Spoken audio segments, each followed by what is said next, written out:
That concludes resolutions, and there are no bylaws on the agenda, so we will move to the mayor's report. And I understand Mayor Johnson has provided a mayor's report from his location. So I'll turn it over to you, Mayor Johnson. Thank you, and please provide the mayor's report for April 30th through May 13th. There were a number of meetings that, along with council, I participated in over the last 2 weeks. April 30th, council met with the Manitoba Liquor Control Commission and the Manitoba Gaming Authority regarding the proposed Liquor and Gaming Authority Act and the amendments thereto. I was very pleased to see that the Act will provide more opportunity for municipalities to be involved in terms of licensing as well as any discussion regarding infractions. So I think that's a positive move, and I look forward to that Act being approved by the province of Manitoba. May the 1st, I attended the Chamber of Commerce, and I will note I was joined by Councillor Fensky as Chair of Public Safety and Councillor Byer as Chair of Recreation, as well as Matt Fiddle and the City Manager. Two items of discussion. One was the downtown strategy, and the second one was the spring cleanup. I thank the Chamber for providing the opportunity and some input. On May the 2nd, along with members of City Council, I met with Chief and some councillors from NCN, and I want to thank Chief Primrose for taking the opportunity to sit down. There was a number of items discussed, but I think I can summarize the meeting by saying it was very positive, and there is a very good working relationship between NCN and the City of Thompson, and I'm confident that will continue. And there are also a number of economic opportunities on the horizon that we will work together to achieve the highest possible benefit. On May 3rd, 4th, and 5th, I'll acknowledge CHCM held their annual trade show, and it was a great opportunity to get out to the Thompson Region Community Center to see a number of different displays, as well as the wares that people in Thompson have to offer. Great to see so many people attending. I think it was sort of the kickoff to spring with some nice weather, so that was good to see. On May 6th, along with members of council, we met with the AMM executive and northern directors, as discussed earlier. One point that I'll raise, I was very pleased that AMM took a great deal of interest in the Thompson Economic Diversification Working Group, as well as the overall approach that City Council took in responding to the announcement by Vale in 2010, and I think there may be an opportunity for the city to share some of the best practices or lessons learned in terms of what's transpired since that time. On May the 7th, the city met with the school district of Mystery Lake regarding our quarterly liaison meeting. Good discussion. A number of items were raised in terms of continuing to work together, including looking at safe routes to schools, as well as improved safety in and around the school grounds with lighting. And one item that did come up that I think we need to express, and Inspector Duff talked about it a little bit earlier, but spring is here, so a lot more students are walking in and around the school area, both during school as well as after school. I really want to caution drivers in and around the school areas to please take caution, and those parents either picking up or dropping off students, again, please take caution, because the number of people walking is increased, and with the nicer weather, there's going to be a little less attention likely to some of the goings-on by some of the students in terms of paying attention to traffic, so encourage their drivers to ensure they do so. On May the 8th, I was very pleased to attend, again, our quarterly meeting of Aboriginal Accord with community stakeholders. The purpose of last week's meeting was to talk about the 2013 progress report that will be unveiled on National Aboriginal Day, June 21st. I was and I continue to be extremely impressed with the commitment of stakeholders in this community to the Aboriginal Accord, and I can tell you, and it was reported by a number of stakeholders, that this is being extremely well received by their counterparts in other communities, and I think that that's a real good image for the City of Thompson in terms of the work that's being done. On May the 10th, I was able to participate in an announcement, and I was joined at that Thompson General Hospital by Councillor Plata as well as City Manager Sepatelli. And the announcement had to do with the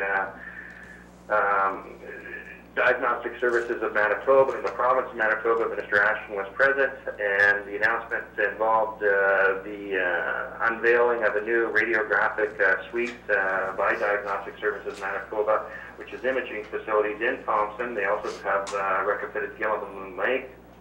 And what it means for Thompson is that It's going to be providing smaller doses of radiation, better patient views, as well as ease and comfort for patients and speed of the procedure. So interestingly, they do approximately 200 weekly x-rays.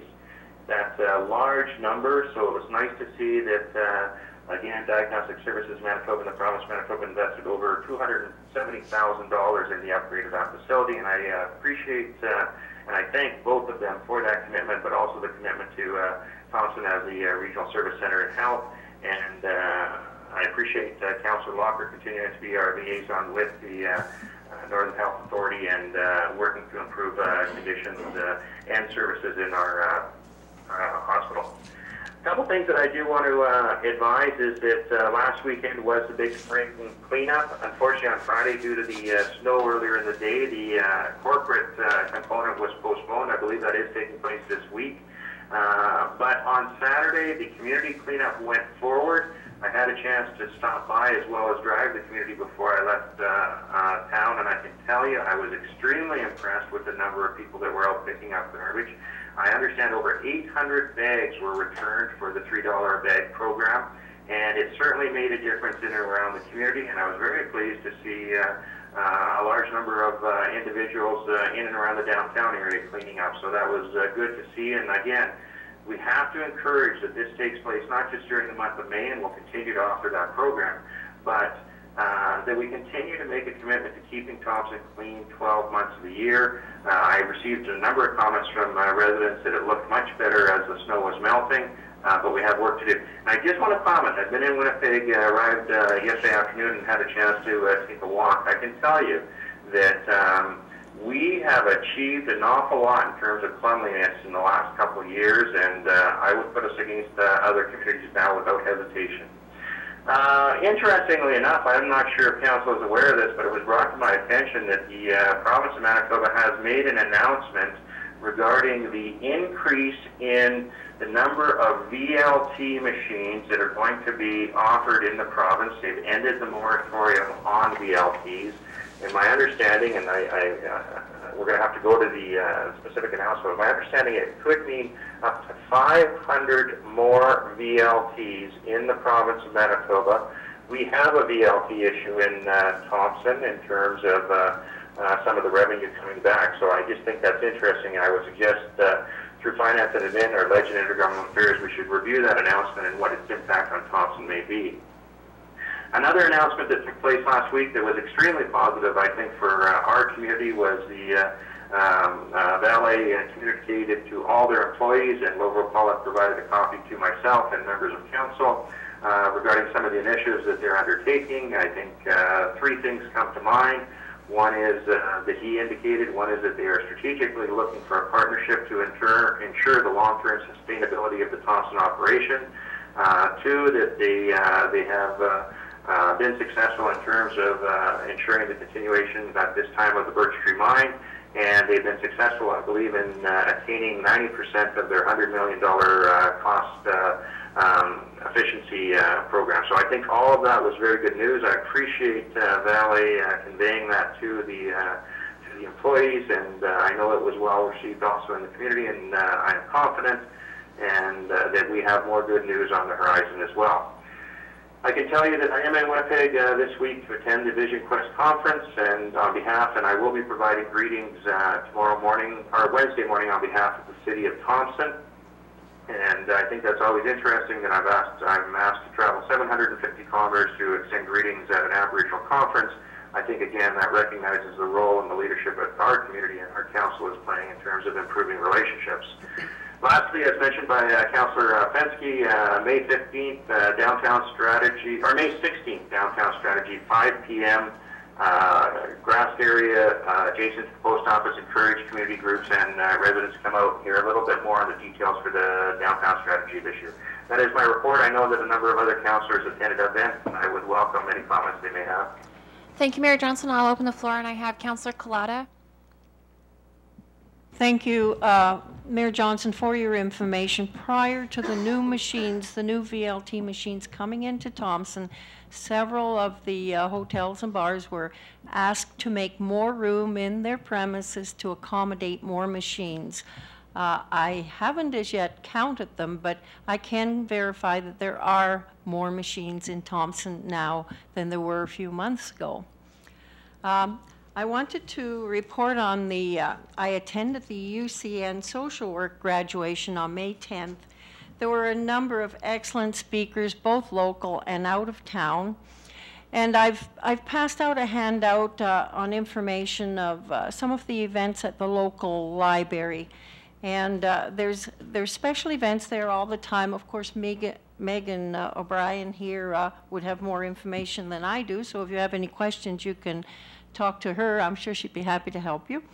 But at any rate, the March event for children was a Dr. Seuss birthday party, which was attended by over 40 parents and children. On April 27th, the library held a story and craft event based on the Eric Carle book, The Hungry Caterpillar.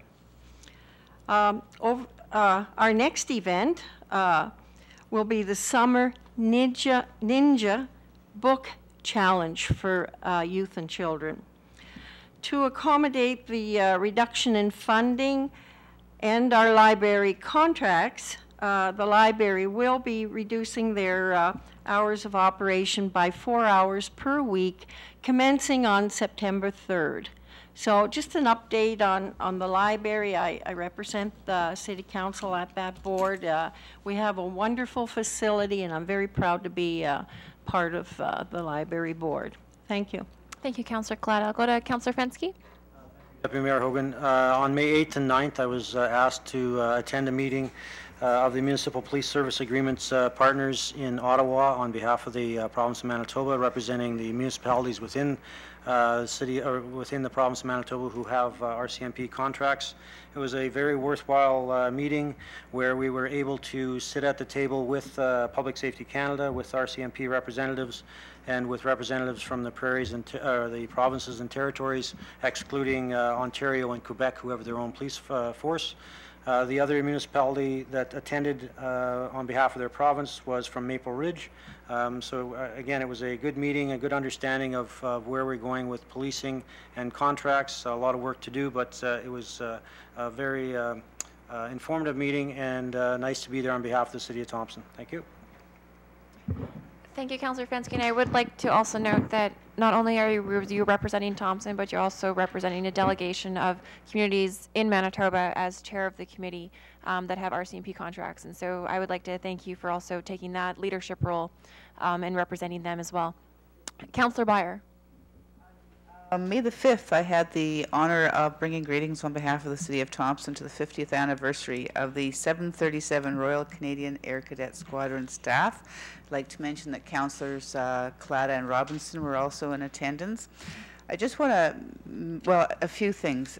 First of all, the Air Cadets is, from what we can tell, is the longest running youth program in the City of Thompson, having run 50 years. They provide a number of scholarships and opportunities for leadership, for instruction, survival, physical fitness, aviation. You can actually get your pilot's license before you're old enough to get your driver's license. Some awesome opportunities, and when you see all of the cadets lined up for their inspection, it's also interesting to see that you are looking at people who represent all kinds of cultures and ethnic backgrounds. So it's very gratifying. It was a very gratifying experience to be there. Just a couple of things. At the dinner, I was sitting beside Parade Commander Kane Bosters, a wonderful young gentleman, and I'll tell you, if Mr. Bosters is the example of the kind of the results that you get from the training and the fellowship and the discipline and the other things that are part of cadets, then they are certainly serving the City of Thompson well. Just a fine young gentleman. But on top of that, the commanding officer is one of our own city employees. Captain Margaret Summerly is the commanding officer, so she's our building inspector. So on many levels, it was truly an honor to bring greetings. But to stop and think, this organization got its roots when most of us were just young children. Yeah, I'm looking at your, I'm looking right across the room too. We weren't all that old when this got started. We could have been candidates for that program when it first started. So congratulations to those people and the parents for sticking it out. And I might add, all of these opportunities for the youth, and there's no charge to the parents. That is very rare in this day and age. So congratulations again to the 737 Royal Canadian Air Cadet Squadron. Thank you, Councillor Byer. Any other comments from council? Councillor Robinson? Deputy Mayor Hogan, I'd like to add a comment to Councillor Byers' presentation about what happened on the Air Cadets. They are in dire need also of parent volunteers to help raise funds to help support the program. So anybody who's interested, just call them up and you can join and participate. Thank you. And with that, can I get a motion to adjourn? Councillor Robinson? Seconder? Councillor Vinson? All in favor? Is carried.